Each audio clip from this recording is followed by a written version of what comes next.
تو یہ ایک ڈیبیٹ آئی تھی کہ جو آئینی اور قانونی حیثیت ہوتی ہے گورنر کی وہ بڑی محدود ہے، اس کے پاس اختیارات بڑے محدود ہوتے ہیں اور وہ وفاق کا نمائندہ ہوتا ہے. اگرچہ آپ کی جماعت نے ان کو نامزد کیا تھا، آپ کیا یہ خواہش کر رہے تھے کہ گورنر صاحب اس آئینی ذمہ داری سے یا اس دائرے سے نکل کے ایم کیو ایم کے لیے کچھ کرتے، کچھ سیاسی کردار ادا کرتے؟ دیکھیے میرے خیال میں اس وقت گلگت کے گورنر جو بنے ہیں وہ برجس طاہر صاحب ہیں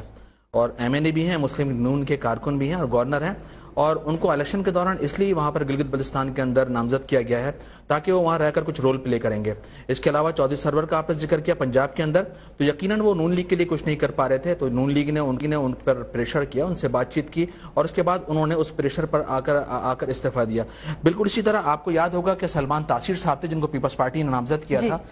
اپنے زمانے میں پچھلے ادوار کے اندر، اور انہوں نے کھل کے پیپلز پارٹی کا گورنر ہونے کا پروف دیا اور وہاں پر وہ کھل کر نون لیگ کے خلاف انہوں نے جنگ کی. آپ دیکھتے تھے کہ ان کے اسٹیٹمنٹ آتے رہتے تھے اور ان کے اس اسٹیٹمنٹ پر پنجاب میں تہلکہ مچ جاتا تھا. تو بالکل جب ایک کارکن کو کوئی ذمہ داری کوئی پارٹی دیتی ہے تو بالکل آئینی اور قانونی حدود میں رہتے ہوئے اپنا رول پلے کرتا ہے. گورنر سندھ کے حوالے سے ہم یہ کہنا چاہیں گے گزشتہ 13 سال سے سندھ کے اندر یہ گورنر ہیں اور ان کو ایم کیو ایم کی حمایت اور قائد طریق الطاف حسین کی حمایت کی وجہ سے یہ گورنر بنے، اور آج جو کچھ بھی ان کی پوزیشن، جو عزت، جو اہمیت ہے وہ قائد طریق الطاف اور ایم کیو ایم کی وجہ سے ہے. بالکل اس طرح جب ان کو نامزد یہاں پر ساجد صاحب سے میں یہ بھی جاننا چاہ رہی ہوں کہ کیا وفاق کے کیونکہ نمائندے ہوتے ہیں گورنر، تو کیا جو گورنر سندھ ہیں عشرت العباد صاحب وہ نہیں رابطہ کر پائے یا اچھے تعلقات نہیں استوار کر پائے آج کی موجودہ مرکزی حکومت سے، نون لیگ سے؟ یہ وجہ آپ کو نظر آتی ہے؟ کیونکہ ماضی میں تو پیپلز پارٹی کی حکومت تھی نا، وہ تو آپ کے اتحادی رہے ہیں، تو وہاں پہ چیزیں ذرا زیادہ آسان تھیں، تو یہ مشکلات کیوں ہوئی ہیں مرکز میں حکومت بدلنے کی وجہ سے؟ دیکھیں ایم کیو ایم نے جو فیصلہ کیا ہے، اور ایم کیو ایم جب بھی فیصلہ کرتی ہے بہت مشاورت کے بعد سے اور بہت تحقیقات کے بعد سے کسی کارکن کے لیے اسٹیپ لیتی ہے اور اس کے بعد بھی وہ استعفیٰ لیتی ہے. بالکل اس طرح جس طرح NA2 فورسز کے حوالے سے نبیل قبول سے ایم کیو ایم نے استعفیٰ لیا، اس پر ری الیکشن کرایا. بہت تحقیقات کے بعد سے پہلے ان سے بات چیت کی جاتی ہے، جب تحقیقات ہو جاتی ہیں مکمل اور جب ہم اپنا گراؤنڈ ورک کمپلیٹ کر لیتے ہیں اس کے بعد ان سے استعفے کا مطالبہ کرتے ہیں. یقیناً ایم کیو ایم نے بہت مرتبہ گورنر صاحب سندھ کو موقع دیا، ان سے بار بار مطالبہ بھی کیا، ان سے بار بار بات چیت بھی کی. کراچی میں ہونے والی ٹارگٹ کلنگ، کراچی میں ہونے والے چھاپے اور گرفتاریاں، ایم کیو ایم کو درپیش مسائل، گزشتہ دور میں جس طرح سے ایم کیو ایم کے خلاف سازشی کی جا رہی ہے، ایم کیو ایم پہ پابندی لگانے کی بات کی جا رہی ہے. قائد طریق الطاف بھائی کو خطاب کو کل پاکستان میں کسی میڈیا نے دکھایا. بالکل اسی طرح جو ظلم و ستم، جو زیادتی جو کراچی کے اندر ہو رہی ہے، میرے خیال میں اس میں گورنر صاحب کا کردار بالکل سائلنس ہے اور وہ بالکل انہوں نے خاموش تماشائی کا کردار ادا کیا. ہونا ہی چاہیے تھا کہ اگر وہ پارٹی کے آپ کو لگتا ہے کہ انہیں خاموش نہیں رہنا چاہیے تھا؟ بالکل ان کو کردار ادا کرنا چاہیے تھا. دیکھیں میں نے آپ کو 3 گورنر کی مثال دی، چودھری سرور وہاں پر تھے، وہ کردار ادا نہ کر سکے، نون لیگ نے بہت طریقے سے انہوں نے استعفیٰ دیا. بالکل اس طرح میں نے آپ کو مثال سلمان تاثیر کی دی، انہوں نے رول پلے کیا وہاں پر، وہ شہید ہو گئے. بہرحال اس طرح برجس طاہر کو بھی جو گلگت بلتستان کے اندر نون لیگ نے بنایا ہے، تو اس کا مطلب یہ ہے کہ ایک پارٹی اپنے کسی کارکن کو کسی منصب پر لاتی ہے تو اس سے توقعات بھی رکھتی ہے اور یقیناً جائز توقعات رکھتی ہے. یہ استعفیٰ جو ہے وہ آپ کے کہنے سے یا آپ کے مطالبے سے تو نہیں دیں گے، وہ ظاہر ہے آئینی حوالے سے اگر دیکھا جائے تو وہ وفاق کے نمائندے ہیں، وفاق ان سے مطالبہ کر سکتا ہے، وفاق استعفیٰ لے سکتا ہے. آپ اس کو اب مٹیریلائز کیسے کریں گے؟ آپ نے مطالبہ تو کر دیا، آپ نے چارج شیٹ بھی سامنے رکھ دی، اگر گورنر صاحب استعفیٰ نہیں دیتے پھر کیا؟ دیکھیں اگر گورنر صاحب کو آج میرے خیال میں پروف کرنے کا وقت آ گیا ان کو، اگر وہ سمجھتے ہیں کہ میں ایم کیو ایم کا کارکن ہوں، قائد تحریک نے ان پر احسان کیا ہے، آج ان کی جو پوزیشن اور حیثیت ہے وہ قائد طریق الطاف اور بھائی کی وجہ سے اور ایم کیو ایم کی وجہ سے، میرے خیال میں آج ان کو پروف کرنے کا وقت آ گیا ہے. اگر وہ سمجھتے ہیں کہ وہ پاکستان میں اور پاکستان میں بننے والی مختلف حکومتوں اور اس کے بعد اچھا آج ایم کیو ایم اپنے اتنے پرانے گورنر سے اس کی وفاداری کا امتحان لے رہی ہے، آپ چاہ رہے ہیں کہ آج وہ ثابت کریں کہ وہ نہ تو اسٹیبلشمنٹ کے ساتھ ملے ہیں، نہ مرکز کے ساتھ مل کے خاموش ہیں، نہ وہ کسی چیز کو انڈورس کریں آپ کے خلاف، بلکہ وہ آج بھی ایم کیو ایم کے کارکن ہیں. میرے خیال میں دنیا کی تاریخ رہی ہے اور دنیا کے مختلف ممالک کی اگر ہم تاریخ دیکھیں تو جو بھی وزراء، وزیر اعظم، صدر، گورنر اپنا رول پلے نہیں کر پاتے ہیں، جو ان کا رائٹ، جو ان کا حق ہوتا ہے، تو اس کے مطابق وہ خود بخود استعفیٰ دے کے چلے جاتے ہیں. لیکن پاکستان میں ایک ریت روایت ایسی نہیں ہے. لیکن بہرحال گورنر سندھ کو چاہیے کہ اب کیونکہ ایم کیو ایم نے ان پہ عدم اعتماد کا اظہار کر دیا ہے اور ایم کیو ایم چاہتی ہے کہ وہ استعفیٰ دے دیں، ان کو چاہیے کہ وہ پروف کریں کہ واقعی میں کراچی میں ہونے والے قتل و غارت گری، مہاجروں پر ہونے والا ظلم و ستم، کراچی میں ہونے والے ایم کیو ایم کے 200 کارکن ٹارگٹ ہوئے، اس پر وہ خاموش رہے، کراچی میں بجلی، پانی، بے روزگاری کے حوالے سے جو معاملات ہوئے اس میں وہ کوئی کردار ادا نہیں کر سکیں. تو بہتر یہ ہے کہ وہ پروف کریں اور ثابت کر دیں کہ واقعی میں کوئی کردار ادا نہیں کر سکا ہوں، اب میں استعفیٰ دے کر ایم کیو ایم کے کارکنان کی صف میں دوبارہ آنا چاہتا ہوں. اگر وہ بھی آپ سے لا تعلقی کا اظہار کر دیں اور وہ کہیں کہ میں وفاق کا نمائندہ ہوں تو پھر کیا ہوگا؟ میرے خیال میں کسی بھی سیاسی جماعت کا کوئی گورنر یا کوئی رہنما جو اس سیاسی جماعت کی بنیاد پر، بیس پر وہ آگے جائے، کوئی بھی گورنمنٹ یا وزراء، وزیر اعظم، صدر یا وزیر اعظم بنے، اگر وہ اس پارٹی سے ہٹ جائے تو اس کی کوئی حیثیت، اہمیت نہیں ہوتی. اگر گورنر صاحب اس طرح سے اقدام کریں گے مستقبل کے اندر تو میرے خیال میں ان کو اپنی حیثیت اور اہمیت کا اندازہ ہو جائے گا، کیونکہ تاریخ ان واقعات، ان حوالوں سے بھری ہوئی ہے کہ جو پارٹی کا حصہ رہے وہ تو حصہ رہے، اور حصہ رہنے کے بعد بھی ان کی عزت. ٹھیک ہے، آخری سوال آپ سے یہ کہ ایم کیو ایم مرکز سے رابطہ کرے گی، مرکزی حکومت سے یہ استدعا کرے گی کہ آپ نے ان کو نامزد کیا تھا، وہ آپ کی پارٹی کے کارکن تھے اور لہٰذا آپ چاہتے ہیں کہ ان کو ہٹا دیا جائے، یا آپ لوگ کچھ ایسی سوچ رکھتے ہیں کہ گورنر ریپلیس ہو اور ایم کیو ایم کا ہی ایک اور بندہ گورنر کے طور پہ لگے؟ کیونکہ ظاہر ہے جب آپ کو گورنرشپ آفر کی گئی تھی اس وقت کے حالات اور تھے، آج کے حالات اور ہیں. جہاں تک گورنر کے ریپلیس کے حوالے سے بات ہے تو میرے خیال میں یہ تو بات کی بات ہے. پہلی بات یہ ہے کہ وہ استعفیٰ دیں، اس کے بعد ایم کیو ایم فیصلہ کرے گی، اور اگر وفاقی گورنمنٹ ایم کیو ایم کے ساتھ سپورٹ کرے گی، اس حوالے سے کوارڈینیٹ کرے گی تو یقیناً ہم سیکنڈ، لیکن یہ بات کی بات ہے اور یہ فیصلہ قائد طریق الطاف بھائی ایم کیو ایم کی رابطہ کمیٹی کرے گی. لیکن پہلا اسٹیپ یہ ہے کہ گورنر صاحب استعفیٰ دیں اور استعفیٰ دے کر واپس ایم کیو ایم کے کارکنان میں کی صفوں میں شامل ہوں اور یہاں آ کر پروف کر دیں کہ واقعی میں 13 سال گورنر رہا کراچی، حیدرآباد میں، سندھ کے اندر، لیکن میں واقعی میں کراچی میں ہونے والے ظلم و ستم کو نہیں روک سکا، مہاجروں پر ہونے والے ظلم و ستم کو نہیں روک سکا، ایم کیو ایم کے جو کارکن ٹارگٹ ہوئے ان کے قتل پر میں احتجاج بلند نہیں کر سکا اور اپنا کوئی رول پلے نہیں کر سکا. بہتر یہ کہ وہ استعفیٰ دے کر ایم کیو ایم کے اندر، بہتر یہ کہ وہ استعفیٰ دے کر واپس 90 پر آئیں اور ایم کیو ایم کے کارکنان میں شامل ہو جائیں.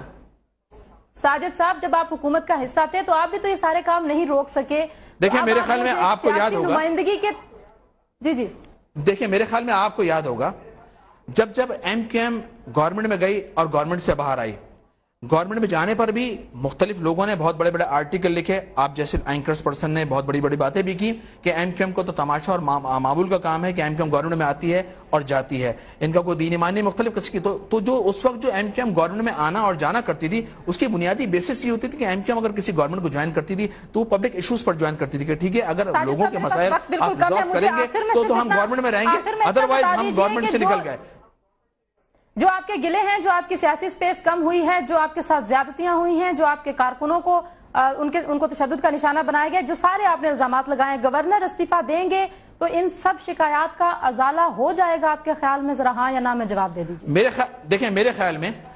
جب بھی ہم کراچی میں ظلم و زیادتی کے حوالے سے بات کرتے ہیں، کراچی میں جب بھی ظلم و زیادتی ہمارے ساتھ ہوئی تو ایم کیو ایم مختلف وقفوں کے اندر گورنمنٹ سے باہر آئی اور اس نے پروف کیا کہ ہم ایم کیو ایم کے لیے، لوگوں کے لیے ایم کیو ایم لڑ لیے اور لوگوں کے مسائل کے لیے ایم کیو ایم لڑ لیے. اب اگر گورنر صاحب ایم کیو ایم گورنرشپ چھوڑ کر واپس آتے ہیں تو اس کا مطلب ہرگز یہ نہیں کہ مسائل ہمارے سارے سالو ہو گئے. اس کا مطلب یہ ہے کہ یقیناً سیاسی جماعتیں، سیاسی پارٹی احتجاج بھی کرتی ہیں اور ہم مختلف فورم پر احتجاج کرتے ہوئے آ رہے ہیں. ہمارا اگر مختلف وقتوں کے اندر ہم نے احتجاج کیا تو ہمیں تانا، تو ہمیں میری بات سن لیں، کر دیا ہے تو ہمیں جتنے آپ نے شکوک کا اظہار کیا وہ واپس آئیں گے. مختلف وقت دیکھیں مختلف وقتوں کے اندر ہمیں یہ بات ایم کیو ایم کو سننی پڑی ہے کہ ایم کیو ایم کا گورنر تو موجود ہے، کراچی میں ایم کیو ایم کے کارکن قتل ہو رہے ہیں، کراچی میں بے روزگاری ہے، کراچی میں لوڈ شیڈنگ، پانی کا مسئلہ ہے، کچھ بھی ہے، ایم کیو ایم کا گورنر تو موجود ہے. تو آج ایم کیو ایم اسی داغ کو مٹانا چاہتی ہے کہ ہمارے تمام مطالبات ہم گورنرشپ رکھتے ہوئے بھی ہم بے اختیار ہیں، با اختیار نہیں ہیں. قربانی دینا چاہتے ہیں. بہت بہت شکریہ جوائن کرنے کے لیے. جی ساجد صاحب بات کر رہے تھے جی اس سیگمنٹ کو یہیں پہ کلوز ہیں. آج گورنر سندھ کو بڑا امتحان رکھ دیا ایم کیو ایم نے کہ وہ ثابت کریں کہ وہ آج بھی ایم کیو ایم کے کارکن ہیں، وہ اسٹیبلشمنٹ کے آدمی نہیں ہے، اور یہ ثابت کرنے کے لیے ان کو استعفیٰ دینا ہوگا اور واپس کارکن بن کے ایم کیو ایم میں آنا ہوگا. بریک لے رہے ہیں، بریک کے بعد جب واپس آئیں گے تو ہمارے ساتھ NA 122 کے دونوں جانب کے وکلا موجود ہوں گے، ان سے بات کریں گے. Stay with us.